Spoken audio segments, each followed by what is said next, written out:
1 Coríntios 7, versão King James atualizada. Agora, em relação aos assuntos sobre os quais escrevestes, é bom que o homem se abstenha de relações sexuais com qualquer mulher. Porém, por causa da imoralidade, cada homem tem a sua esposa e cada mulher seu marido. O marido deve cumprir seus deveres conjugais para com sua esposa e da mesma forma a esposa para com seu marido. A esposa não tem autoridade sobre seu próprio corpo, mas sim o marido. Da mesma maneira, o marido não tem autoridade sobre o seu próprio corpo, mas sim a esposa. Portanto, não vos negueis um ao outro, exceto por mútuo consentimento, e apenas durante algum tempo, a fim de vos consagrardes à oração. Logo em seguida, uni-vos novamente para que Satanás não vos tente por causa da vossa falta de controle. Entretanto, prego isso como concessão e não como mandamento, porquanto gostaria que todos os homens estivessem na mesma condição em que eu vivo. Contudo, cada ser humano tem seu próprio dom da parte de Deus. Um de determinado modo, outro de forma diferente.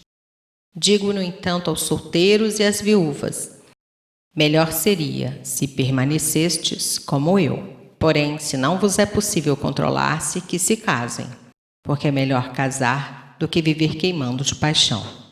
Todavia, ordeno aos casados, não eu, mas o Senhor, que a esposa não se separe do marido.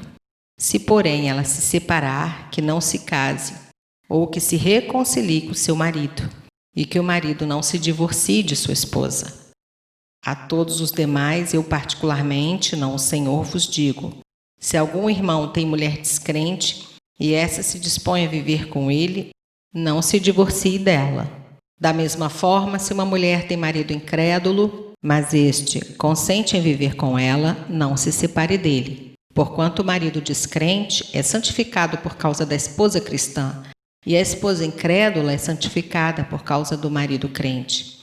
Se assim não fosse, seus filhos seriam impuros, mas agora são santificados. No entanto, se o incrédulo decidir separar-se, que se separe. Em tais circunstâncias, nem o irmão nem a irmã estão sujeitos à servidão, pois Deus nos chamou para vivermos em paz. Porquanto, como pois saber, ó mulher, se salvarás teu marido? Ou como sabes, ó homem, se salvarás tua mulher?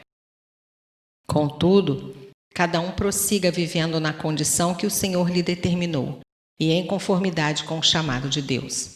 É isso que ordeno em todas as igrejas. Foi alguém chamado sendo já circuncidado? Não se preocupe em desfazer sua circuncisão. Foi alguém chamado sendo incircunciso? Não se deixe circuncidar. A circuncisão em si não faz o menor sentido, e a incircuncisão também não significa nada. O que realmente importa é obedecer aos mandamentos de Deus. Cada um deve permanecer na condição em que foi chamado por Deus. Foste chamado sendo escravo? Não te preocupes com isso.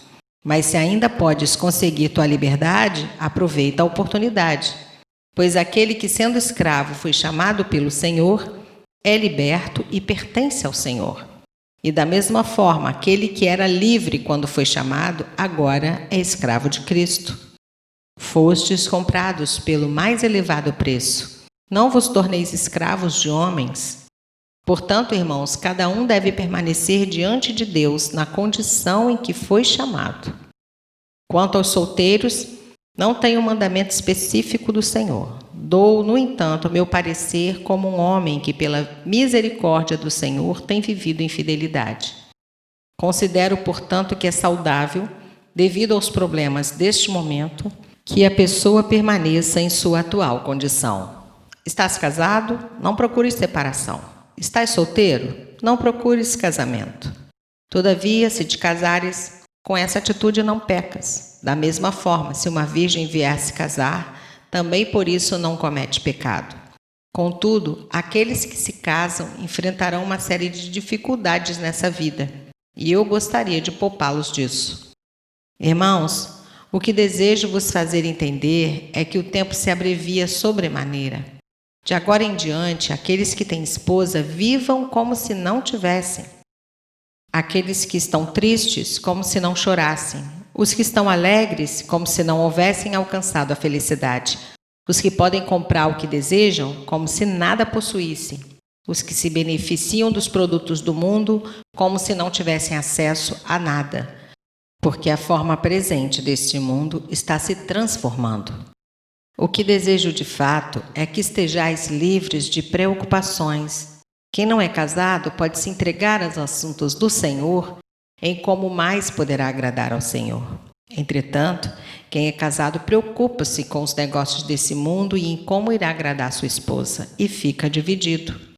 A mulher que não é casada e a virgem se ocupam dos assuntos do Senhor para serem santas, tanto no corpo como no espírito.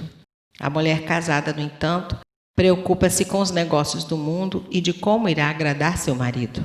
Estou dizendo isso para vosso maior benefício, não para restringir vossa liberdade, mas para que possais viver de maneira honrada em plena consagração ao Senhor. Mas se alguém julgar que está agindo de forma desonrosa perante sua noiva, se ela estiver passando da idade, crendo que deve se casar, faça como entender melhor. Ele não peca por isso, que se case.